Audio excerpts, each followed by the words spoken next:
Então, pessoal, no vídeo de hoje vamos falar sobre o episódio 1 da 4ª temporada de Dr. Stone. Se prepara, porque a aventura tá só começando. O episódio começa com um resumo do que aconteceu até agora, narrado pela Minami. Ela explica tudo o que rolou com a equipe do Senku, registrando cada detalhe. Depois disso, ela revela o grande objetivo do grupo. Eles querem ir para a Lua, mas antes disso, precisam coletar materiais essenciais. E o primeiro passo é uma missão crucial envolvendo os Estados Unidos. Minami faz uma checagem geral na equipe, observando o quanto todos estão animados com essa nova jornada. E é aí que a ação começa. Primeiro, vemos o Tsukasa, que ainda carrega aquele pensamento firme. Ele não quer que o mundo antigo seja totalmente revivido. E quem conhece a história dele sabe bem o motivo. Depois, aparece o Ukyo, sempre calmo, e em seguida, o Gen, com seu jeito sarcástico de sempre, tentando manter o clima leve. A Suika também está presente, super motivada, querendo ajudar de qualquer forma. Logo depois, vemos o Kazeki, o mestre artesão, fascinado por um dos instrumentos de gravação que estão usando. O Chrome entra em cena, trazendo aquela energia de explorador curioso junto com o Kinho, o Jinro e o Masukaze, cada um com suas personalidades bem distintas. Em um momento engraçado, o Jinro aparece todo assustado, sem entender o comportamento sério do Masukaze, que está ali firme, esperando ordens do seu líder. A cena corta para o mar agitado e o céu escuro, enquanto a equipe está a bordo do navio. Um dos tripulantes, impaciente, grita: "Quanto tempo vai levar para chegarmos na América do Norte?" É aí que o Ryusui, sempre confiante, responde com seriedade: "Vai levar 70 dias, mas o Senku, com aquele olhar determinado, rebate: "Errado, vamos fazer isso em 40 dias. Essa diferença de opinião vira uma discussão acalorada. Suika, preocupada, corre até o Taiju e avisa que Senku e Ryusui estão prestes a brigar. O Taiju, sempre pacificador, se mete no meio dos dois para impedir qualquer confronto. Mas o Ryusui deixa claro: "Calma aí, não estamos brigando, só discutindo." O Taiju, meio confuso, não sabe nem o que dizer, enquanto o Senku, com aquele sorriso de canto de boca, confirma: "É uma discussão científica." A equipe toda se junta para decidir a melhor rota até a América do Sul. Senku pega um mapa e desafia: "Qual o caminho mais rápido para chegar lá?" O Taiju responde sem pensar muito: "Simples, vamos em linha reta." E para surpresa de ninguém, a galera concorda com ele. Mas o Senku, claro, discorda: "Vocês estão todos errados." Ele explica que a rota mais eficiente não é uma linha reta, e sim uma curva, conhecida como Rota do Grande Círculo.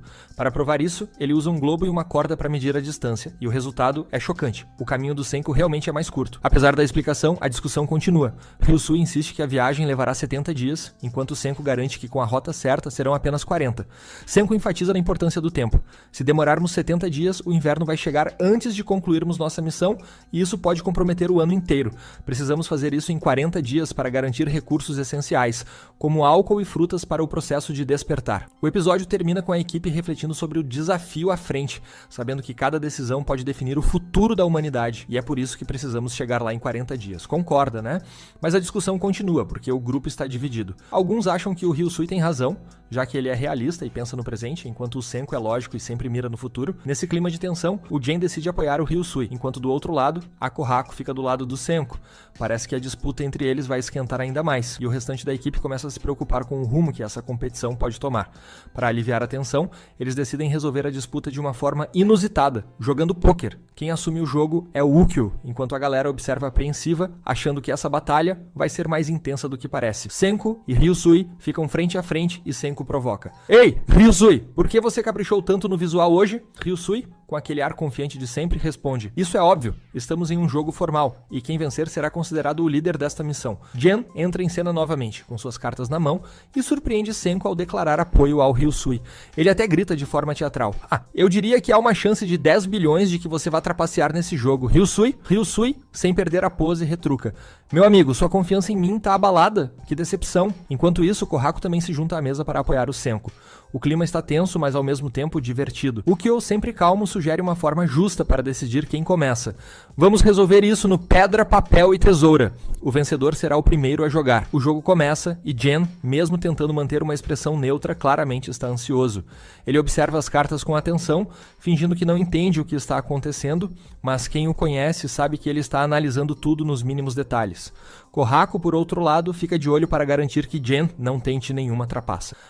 E só entre nós, eu nunca joguei pôquer, então vamos pular os detalhes técnicos do jogo.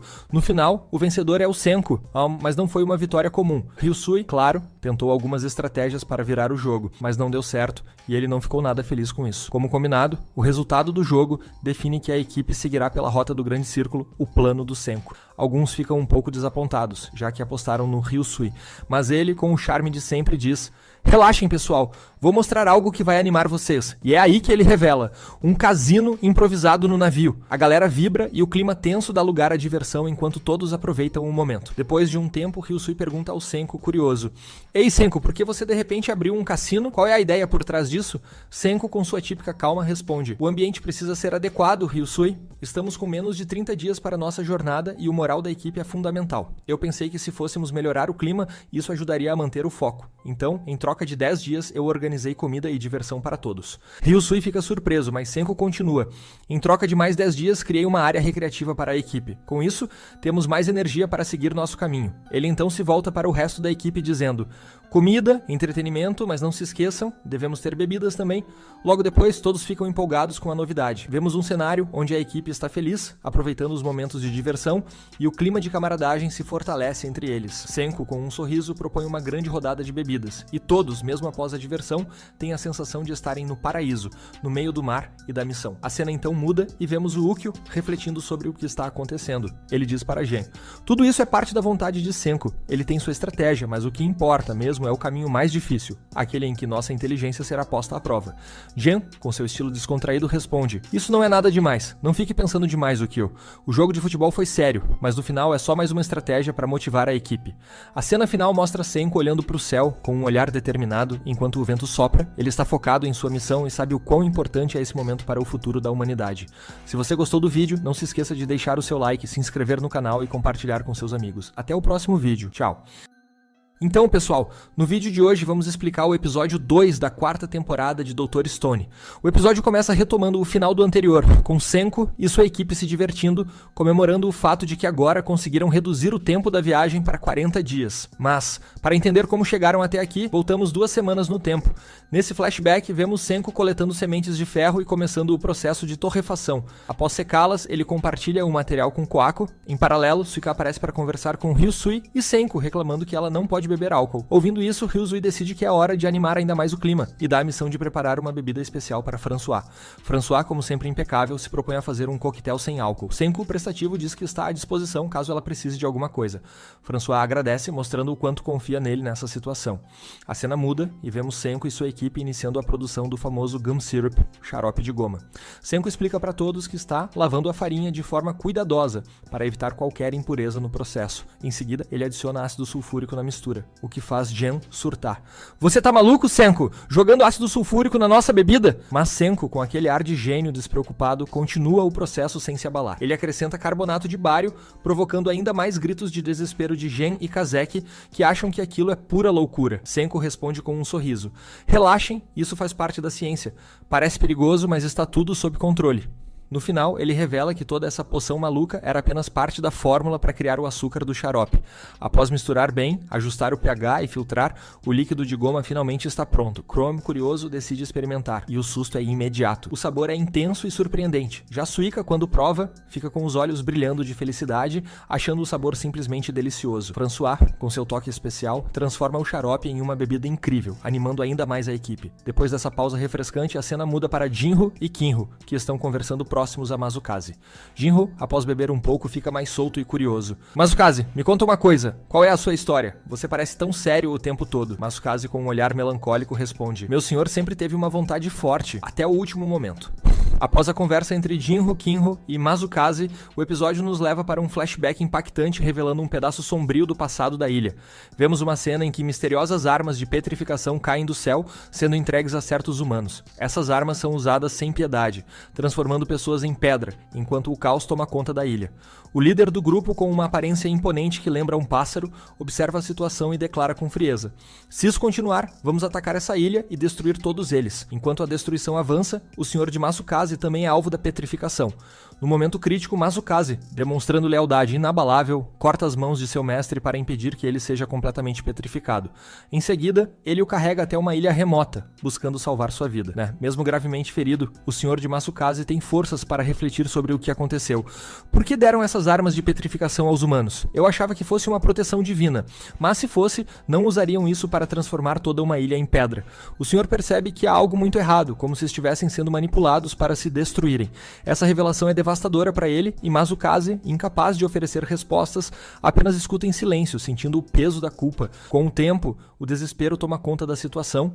Inimigos aparecem para capturar Masukase e seu mestre, mas Masukase, determinado a proteger o que restou de sua honra, empunha sua espada e luta ferozmente, derrubando o máximo de inimigos que consegue.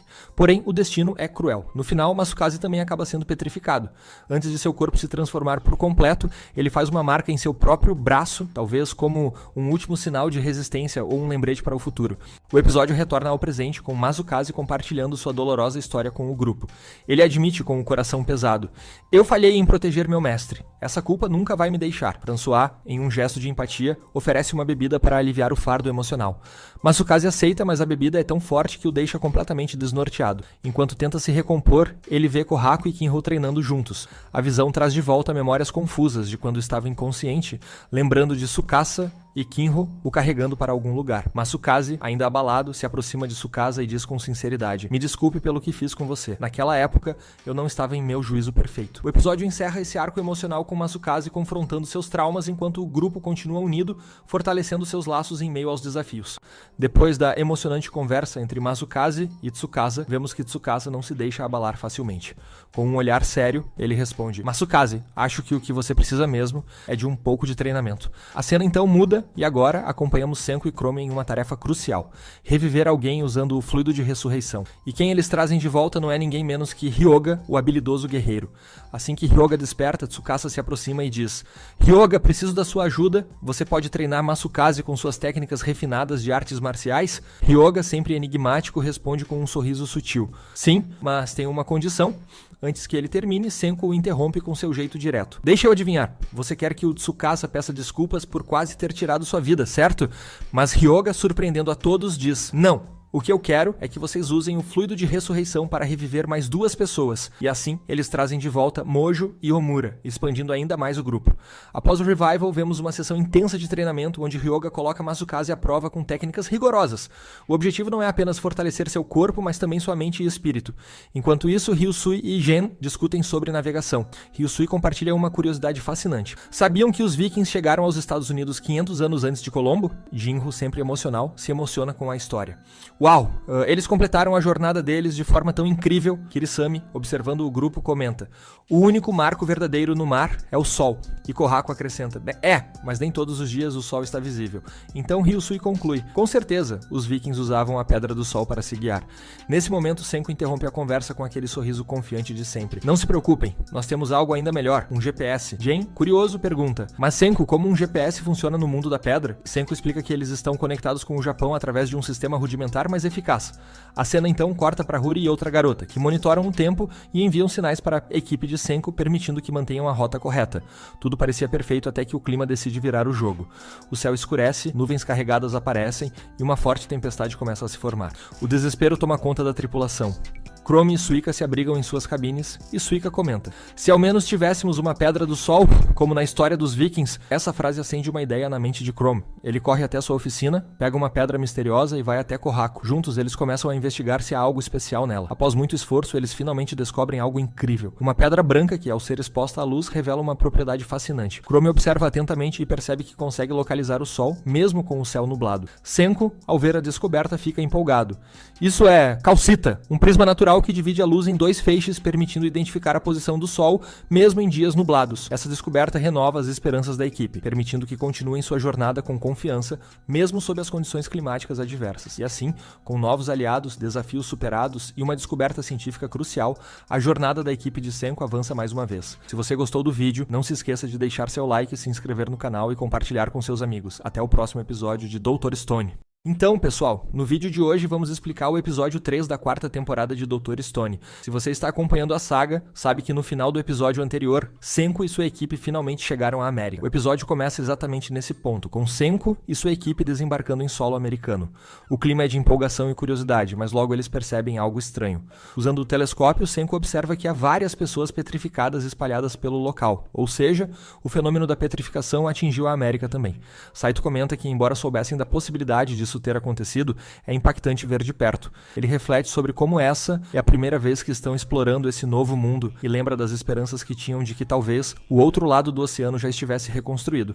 No entanto, a realidade é dura. As cicatrizes da petrificação ainda estão por toda parte. Corraco, sempre atenta, repara em uma estátua peculiar e fica intrigada com sua posição. Senko explica que aquela estátua foi petrificada dentro de um carro destruído, o que indica que o evento de petrificação aconteceu de forma repentina, pegando as pessoas de surpresa enquanto ainda estavam em movimento. Enquanto isso, Ryusui observa a antiga estrada onde estão e comenta que, antes do cataclismo, aquela via era movimentada por motoristas e veículos. Agora, tudo está coberto pela vegetação, dando um ar de selva tanto lá quanto no Japão, o que faz o grupo perceber que, apesar da distância, o cenário pós-apocalíptico é o mesmo. Em seguida, Ryusui organiza a equipe, dividindo-a em dois grupos. Grupo de recolhimento de recursos, responsável por permanecer no navio, coletando e organizando os suprimentos essenciais. Grupo de exploração, encarregado de explorar a terra firme em busca de pistas sobre o que aconteceu ali, além de procurar recursos e informações sobre possíveis sobreviventes. Tsukasa, com sua postura de líder de combate, sugere que aqueles com habilidades de luta integrem o grupo de exploração para garantir a segurança da equipe em território desconhecido. Após dividir a equipe, a expedição começa. Senko lidera o grupo de exploração, enquanto Tsukasa e sua equipe seguem logo atrás, atuando como uma força de proteção para garantir a segurança de todos. Durante a caminhada, Senko compartilha informações sobre a geografia dos Estados Unidos, explicando detalhes sobre o terreno e o que eles podem encontrar. No entanto, suas explicações científicas são um verdadeiro enigma para alguns, como a Ganko, que simplesmente não entende nada do que ele está dizendo. Mas o clima descontraído muda rapidamente quando, do nada, um enorme crocodilo surge do matagal e parte para o ataque. O susto é imediato e o grupo entra em alerta total. O predador avança com ferocidade, cercando a equipe junto com outros crocodilos que aparecem logo em seguida. A tensão está no ar, mas Tsukasa e sua equipe de guerreiros não hesitam. Eles se preparam para o combate, encarando as feras com determinação. Enquanto os crocodilos avançam famintos, os guerreiros estão prontos para mostrar por que são considerados os mais fortes. A luta, embora não seja mostrada em detalhes, é intensa e cheia de movimentos ágeis e precisos. Após o confronto, a cena muda para Françoise, que está tranquilamente preparando algo em uma fogueira. Os ingredientes exóticos despertam a curiosidade e logo descobrimos o que ela está cozinhando: um hambúrguer de carne de crocodilo. Quando o hambúrguer fica pronto, Tsukasa e o restante da equipe, famintos após o combate, não perdem tempo e se deliciam com a refeição. O sabor é surpreendentemente bom e o apetite da equipe só aumenta. Enquanto Tsukasa saboreia um pedaço do peito do crocodilo, ele percebe algo estranho dentro da carne. Curioso, ele retira o objeto e o entrega a Senko. Ao analisá-lo, Senko logo identifica do que se trata. É milho, ou melhor, grãos de milho que estavam no estômago do crocodilo. O brilho nos olhos de Senko é imediato. Ele vira-se para Corraco e diz com entusiasmo: "Isso é uma especialidade americana. Para Senko, essa descoberta é mais do que um simples achado. O milho representa uma nova possibilidade, um recurso valioso que pode ajudar a impulsionar o renascimento da civilização." Ele reúne todos e, com um olhar determinado, declara: "Isso prova que estamos no caminho certo. Agora, vamos reviver a humanidade." No dia seguinte, a equipe retoma suas pesquisas com renovado entusiasmo. Enquanto exploram as redondezas, Corraco, sempre atenta, avista algo flutuando no rio. Curiosa, ela se aproxima e pega o objeto misterioso. Para sua surpresa, trata-se de uma semente de milho. Ao examinar a semente, o que faz uma observação interessante. Pode ser que existam plantações de milho crescendo por aqui. No entanto, algo parece estranho. O local onde encontraram a semente não apresenta sinais de cultivo ou qualquer indício de que o milho tenha sido plantado por perto. Não há uma fonte óbvia de onde aquelas sementes poderiam ter vindo. O mistério se intensifica. Enquanto isso, em uma área mais densa da floresta, surge uma figura misteriosa. Um homem de aparência selvagem, vestindo roupas sujas e rasgadas, com olhos penetrantes e esbranquiçados, observa tudo de cima de uma árvore. Abaixo dele, um grupo de coelhos se move inquieto. O homem desce da árvore com agilidade e saca uma lâmina afiada. Sem hesitar, ele enfrenta os coelhos selvagens que avançam contra ele, eliminando-os rapidamente com movimentos precisos e mortais. Sua destreza é impressionante, revelando que ele não é um simples sobrevivente da petrificação, mas alguém acostumado a caçar e sobreviver em condições extremas. De volta à equipe de Senko, vemos o cientista trabalhando em mais uma de suas engenhocas. Ele está construindo uma espécie de armadilha que chama de torso, projetada para atrair insetos. Taiju, observando a invenção, pergunta: "Senko, o que exatamente você está tentando fazer com isso?" Senko responde com seu típico sorriso confiante: "Estamos atraindo insetos específicos. Se encontrarmos os certos, saberemos onde o milho está crescendo." Assim que a armadilha é ativada, uma quantidade impressionante de insetos começa a se aglomerar ao redor do dispositivo. Senko coleta alguns deles e, após uma rápida análise, confirma: esses insetos vivem próximos a plantações de milho. Estamos no caminho certo. A descoberta enche o grupo de esperança. Encontrar uma fonte de milho significa um enorme avanço para o renascimento da civilização. No entanto, enquanto todos comemoram, Tsukasa sente algo estranho. Seu instinto de guerreiro o faz parar e observar atentamente as árvores ao redor. Ele sente que estão sendo observados, mas ao olhar ao redor, não vê ninguém. De repente, o som estrondoso de um disparo ecoa pelo ar. Tsukasa, com seus instintos afiados, sente o perigo antes mesmo de ver de onde veio o tiro. O impacto é poderoso e não há tempo para hesitação. Logo em seguida, uma rajada de tiros começa. O ataque é incessante, com balas voando em todas as direções. Senko, rápido em sua reação, usa uma porta improvisada como escudo para tentar bloquear os disparos, mas o inimigo não dá trégua. Ele continua atirando sem parar, como se quisesse esmagar qualquer chance de defesa. O grupo está encurralado. Fugir não é uma opção. Eles precisam pensar rápido para sobreviver. Em meio ao caos, o atirador finalmente é revelado. Ele usa uma máscara que esconde sua identidade, mas sua postura é ameaçadora e cheia de confiança. Após alguns disparos, ele remove a máscara, revelando parcialmente o rosto. Embora sua identidade ainda seja um mistério, ele faz uma declaração enigmática. Finalmente, eu encontrei vocês. O clima fica ainda mais tenso. Enquanto isso, Gen, visivelmente apavorado, segura o estômago nervoso e exclama: "Isso não pode estar acontecendo. Como ele conseguiu uma metralhadora? A América não era para ser segura." O Kyo, analisando a situação com calma, sugere: "Pode ser que esse homem também tenha sido revivido usando o fluido da petrificação, assim como nós." Senko, apesar do perigo iminente, se levanta com um olhar determinado. "Eu estou extremamente agradecido por termos chegado até aqui. Mas agora, enfrentamos o pior cenário possível. Um inimigo que domina o poder da ciência. Um cientista das sombras. Mesmo com o perigo à espreita, Senko mantém sua convicção. Não vou recuar. Se for preciso, vou enfrentar esse cientista cara a cara e mostrar que o verdadeiro poder está no conhecimento." E é com esse clima de tensão e expectativa que o episódio chega ao fim. Se você gostou do vídeo de hoje, não se esqueça de deixar o like, se inscrever no canal e compartilhar com seus amigos. Nos vemos no próximo episódio. Então, pessoal, no vídeo de hoje, vamos explicar o que aconteceu no episódio 4 da 4ª temporada de Dr. Stone. Vamos direto ao ponto. No final do episódio anterior, vimos Senko e sua equipe em plena fuga.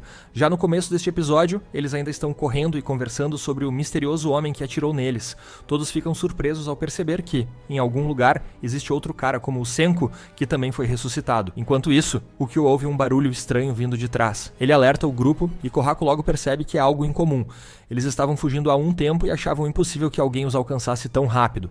Mas a situação muda completamente quando o Ukyo olha para o céu e lá está um avião se aproximando rapidamente. O choque é visível no rosto de Senko. Um avião no mundo pós-petrificação, e isso era impensável. Senko fica paralisado, mas Taiju o chama insistentemente, trazendo-o de volta à realidade. Taiju sugere que talvez devêssemos acenar para o avião, mostrando que não são inimigos. No entanto, Senko lembra: "Esse cara atirou na gente sem hesitar da última vez." O Kyo analisa a situação e comenta: "Ele não vai conseguir voar por muito tempo se continuar assim." Mas Ryusui, determinado e destemido como sempre, acelera o navio para tentar despistar o avião. A perseguição começa. Vemos então um close nos olhos do piloto do avião. Ele fixa o olhar em Senko e sua equipe e, sem pensar duas vezes, começa a atirar. As balas ricocheteiam perigosamente perto de Kohaku e dos outros. A situação fica crítica, mas é aí que o gênio de Senko brilha. Com uma ideia maluca e brilhante, ele enche um vaso com água e coloca alguns ingredientes misteriosos dentro. Enquanto isso, ele dá instruções rápidas para o grupo. Senko entrega uma botija para Kiseki e diz: "Jogue isso no avião quando eu mandar." Kiseki, mesmo confuso, confia em Senko. Ele amarra uma corda, pega uma espécie de bola improvisada e com toda a força arremessa em direção ao avião. Assim que o objeto atinge o alvo, uma densa nuvem de fumaça surge. O motor do avião falha e ele perde altitude, indo direto para a floresta. Senko e Ryusui comemoram. "Conseguimos!" A cena muda. O piloto do avião sobrevive ao pouso forçado e conversa com alguém misterioso, mencionando o químico que Senko usou. Ele tira a máscara, mas seu rosto ainda não é totalmente revelado. O piloto comenta: "Eles também têm um cientista brilhante, mestre." Enquanto isso, Kohaku e o grupo correm até o local da queda do avião. Ela examina o cenário e rapidamente deduz que o piloto fugiu. Senko, observando tudo, diz com um tom sério: "Estamos em território inimigo agora."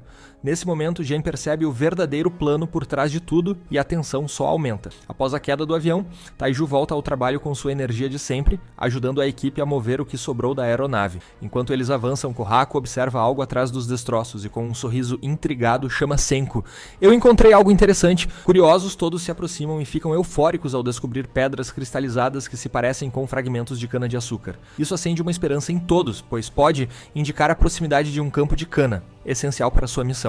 Nesse momento, Ryusui faz um discurso inspirado sobre o objetivo de reviver toda a humanidade, destacando a importância daquele achado. Gen, intrigado, pergunta: "Vamos persegui-los? Mas quem exatamente?" Senko, com sua habitual confiança, responde: "Isso não é óbvio? Se há uma chance de encontrar o campo de milho, vamos atrás disso. Estamos aqui pelo campo de milho." Gen, ainda nervoso, esclarece: "Não estou perguntando o que, Senko. Estou perguntando quem vai persegui-los."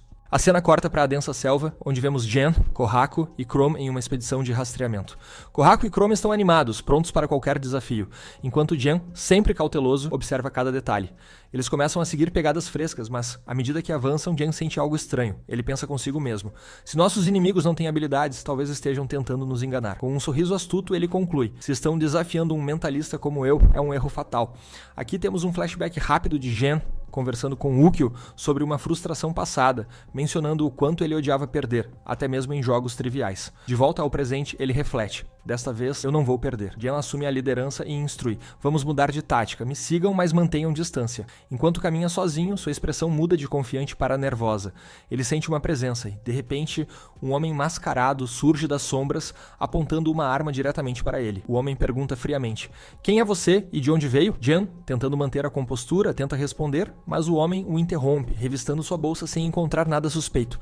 Para ganhar tempo, Jen faz um truque de ilusionismo simples, deixando o homem intrigado. "O que é isso? Magia!" Curioso, o mascarado ordena que Jen o siga. Sem muitas opções, ele concorda. Eles caminham até chegarem ao destino final, o tão procurado campo de milho. O que Jen vê o deixa em choque. Um verdadeiro reino, organizado e bem estruturado em meio ao mundo pós-apocalíptico.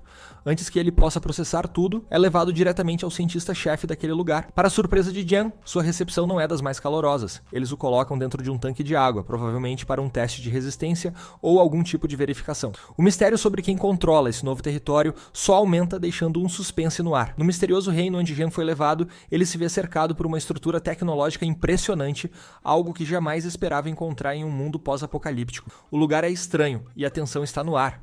Jen pensa consigo mesmo.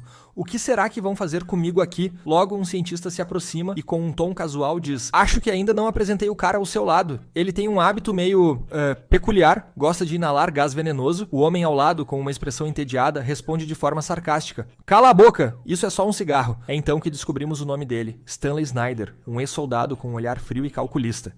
Para simplificar, vamos chamá-lo apenas de Stanley. Na sequência, outro cientista se aproxima. Ele tem uma postura imponente e um ar de superioridade. "Meu nome é Dr. Sheno, e você, quem é?" Pergunta ele, analisando Jen com olhos penetrantes. Jen sorri com seu típico charme de mentalista e responde: "Sou Jen Asagiri, um ilusionista do Japão." Enquanto conversa, Jen percebe uma máquina ao lado de Dr. Sheno. Com sua mente afiada, ele rapidamente deduz: "Isso é um detector de mentiras. Então eles querem me testar? Estão desafiando um mentalista como eu? Que interessante." Jen, claro, adora um desafio. Ele manipula suas palavras e expressões de forma tão habilidosa que o detector de mentiras não consegue identificar nenhuma inconsistência. Dr. Sheno observa os resultados da máquina e comenta: "As leituras estão normais. Parece que ele está dizendo a verdade." Mas, desconfiado, ele completa: "Ou ele é incrivelmente honesto, ou um mentiroso de primeira." Então, doutor, Sheno faz uma pergunta direta, mirando nos olhos de Jen: "Qual o nome do cientista que trabalha com você?" Nesse momento, Jen sente a pressão aumentar. Ele sabe que revelar o nome de Senko poderia colocar toda a missão em risco. Após uma breve hesitação e raciocinando rápido, ele decide: "Se eu disser o nome do Senko, posso me arrepender depois." Com um sorriso nervoso, ele responde: "O nome dele é Taiju." E é com essa reviravolta que o episódio chega ao fim, deixando o suspense no ar sobre as consequências da decisão de Genji. Fala galera, sejam bem-vindos a mais um vídeo. Hoje vamos falar sobre o episódio 5 da quarta temporada de Dr. Stone. Como sempre, vamos mergulhar de cabeça na trama, entender o que está acontecendo e discutir os detalhes mais intensos desse episódio, cheio de ação, tensão e reviravoltas. Então já se acomode, deixa o like, se inscreve no canal e compartilha com seus amigos que também são fãs de Dr. Stone. Bora começar! O episódio começa com uma imagem impressionante de Chrome e Kohaku observando o que parece ser a base do inimigo, a fortaleza de Zeno. A atmosfera é pesada, a construção é imponente e cheia de tecnologias desconhecidas, algo totalmente novo para os cientistas de Senko. Chrome fica maravilhado com a estrutura, mas seu entusiasmo é interrompido por Kohaku, que apesar da expressão calma, tem um olhar atento. "Está tudo pronto, Chrome?" Kohaku pergunta com um tom baixo e firme. Chrome, ainda absorvendo a magnitude do local, responde: "Eu não esperava algo tão imenso. Esse lugar parece saído de um filme de ficção científica." Kohaku, com seu olhar calculista, apenas diz: "Aqui, ficção científica pode virar realidade muito rápido." Essa troca de palavras reflete a seriedade da missão deles. Eles sabem que o que está em jogo é muito maior do que qualquer batalha anterior. Zeno e sua tecnologia representam um verdadeiro desafio e eles não têm espaço para falhar. A cena então corta para Senko no barco de volta à sua base, onde ele recebe uma mensagem urgente de Chrome. Mas antes que Chrome revele muito sobre o que está acontecendo, Senko rapidamente o interrompe pedindo cautela. Eles estão em território inimigo e qualquer palavra fora do lugar poderia colocar toda a missão em risco. Isso é algo algo que Senko já conhece muito bem. A comunicação entre os espiões precisa ser precisa e curta. Não fale demais, Chrome, ele diz com seu tom sério e calculado. Precisamos que você seja rápido e objetivo. Chrome, aparentemente já acostumado com as instruções rígidas de Senko, apenas responde com um simples sim, entendido. Em seguida, vemos Senko mexendo em seus dispositivos, analisando as informações que Chrome passou. Ele começa a montar o quebra-cabeça, a missão de resgatar Gun de uma possível armadilha inimiga e também o dilema de saber até onde podem confiar nas informações. Será que Gun caiu na armadilha? Ou ele está fingindo? Pensa Senko com um olhar penetrante. Ele sabe que precisa tomar decisões rápidas e não pode se dar ao luxo de cometer erros, e enquanto Senko pondera, uma tensão crescente preenche o ambiente. Após a ligação, vemos Senko refletindo sozinho na sala silenciosa do barco. Sua expressão é séria e determinada, e isso não será como as outras batalhas, ele pensa. Aqui a ciência não vai nos garantir a vitória. Será necessário mais do que só tecnologia para vencer Zeno, precisamos usar estratégia e, principalmente, inteligência. Esse momento de introspecção mostra o quanto Senko está comprometido com o sucesso da missão, mas também como ele sente o peso da responsabilidade. Ele sabe que, se errar, poderá colocar toda a humanidade em risco. Senko olha para Okyu, que chega silenciosamente ao seu lado. Okyu olha para Senko e diz: "Acho que o jogo está prestes a mudar, Senko. Não podemos contar apenas com a ciência dessa vez. Vamos precisar usar algo mais. Algo que nem Zeno espera." Senko dá um meio sorriso e responde: "Isso mesmo, Okyu. Vamos mostrar a ele que estamos prontos para o que vier." Logo depois, vemos Magma pegando um dispositivo de comunicação e, para surpresa de todos, a voz do inimigo, Dr. Zeno, aparece. O tom de Zeno é calmo, quase sarcástico, como se ele estivesse se divertindo com a situação. "Taiju, você me ouviu bem? Eu sou o Doutor Zeno, e agora você deve se perguntar o que está acontecendo com sua pequena operação científica. A ciência que você tanto defende, eu a trouxe de volta com uma força incomparável. Não podemos brincar mais de cientistas. Agora estamos jogando no nível de verdadeiros criadores de tecnologias." Essa declaração de Zeno faz Taiju suar frio. Ele não sabe se deve se render à conversa ou resistir e tentar enganar o inimigo. "Você me pegou, doutor." "Zeno", diz Taiju com um sorriso nervoso. "Mas por que não falamos sobre o que realmente importa? O que você está fazendo com essa tecnologia? Não podemos continuar com essas manipulações." Dr. Zeno sorri de forma maléfica e continua: "Eu posso controlar tudo com minhas mãos, Taiju. A Haber-Bosch, ela é só o começo. O que eu posso criar a partir dessa tecnologia é ilimitado. Eu posso produzir balas, armas e toda uma força militar com um estalar de dedos." Essa revelação é um choque. O controle sobre a produção de balas e armas pode garantir uma vantagem imensa para Zeno. Taiju começa a perceber o tamanho da ameaça, mas não pode se render. Ele sabe que a chave para derrotar Zeno está em proteger o maior segredo da humanidade. "Você está dizendo que você tem um número infinito de balas?" pergunta Taiju, sem acreditar no que está ouvindo. Doutor?" Zeno responde com um sorriso confiante. "Como eu esperava, você é rápido em entender. Com a planta Haber-Bosch posso criar balas e armas em uma quantidade infinita. O poder que tenho nas mãos não tem precedentes." Taiju não sabe como reagir a isso. Senko sempre falou sobre o perigo das armas e como elas poderiam ser usadas para dominar o mundo novamente, mas ouvir isso de Zeno é algo completamente novo e mais aterrador. "Você é um verdadeiro monstro", diz Taiju, tentando não demonstrar seu medo. "Mas o que você ainda não sabe é que nós temos algo que pode derrotar suas armas." Antes que Dr. Zeno possa responder, Taiju rapidamente muda de assunto, tentando bloquear qualquer menção ao Revival Fruit. Ele sabe que se Zeno souber sobre o Revival Fruit, a guerra estará perdida. Ele dá um golpe rápido e inteligente para terminar a conversa, evitando o pior. "Nós sabemos o que você está fazendo, Zeno, e não vamos deixar você ganhar. Sua vitória será curta." "Doutor, Zeno parece divertido, mas entende a mensagem e encerra a conversa. Nos vemos em breve, Taiju." A cena então corta para Suika, que está fora do barco, olhando para o céu. De repente, ela avista um avião voando à distância. "Olhem, um avião!" ela grita, alertando todos da equipe. Todos correm para ver o que está acontecendo, mas o avião não ataca como esperado. Ele apenas sobrevoa, passa de longe e segue seu caminho. Esse comportamento inesperado deixa todos perplexos. Senko recebe a informação e, como sempre, fica calmo. "Não ataquem, isso não parece ser uma ameaça. Vamos esperar e ver o que acontece." "Mas por que ele não atacou?" pergunta Kohako, ainda surpresa. Senko analisa o céu e responde com um sorriso de estratégia. "Porque estamos sendo observados, e é exatamente isso que eles querem, que a gente revele nossa posição. Não vamos cair nessa." Em seguida, Senko revela seu plano para a equipe, construir um avião. Isso deixa todos boquiabertos. "Onde? Como?" perguntam vários membros da equipe. Eles estão céticos, mas Senko responde com um brilho nos olhos. "Aqui mesmo, vamos construir dentro do barco. Não é um desafio impossível, mas vai exigir um esforço conjunto. Eu confio que podemos fazer isso."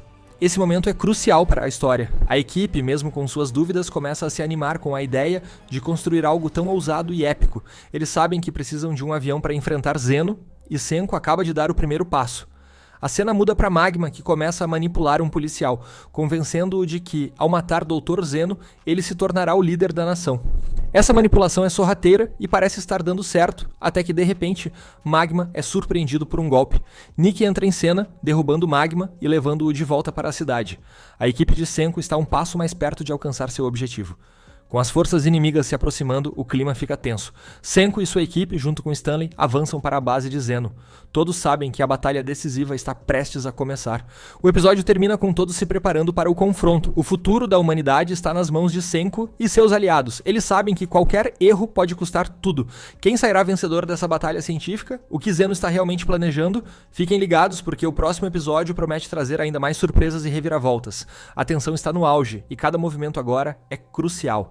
Será que Senko conseguirá usar sua genialidade para virar o jogo contra Zeno e salvar a humanidade de um futuro sombrio?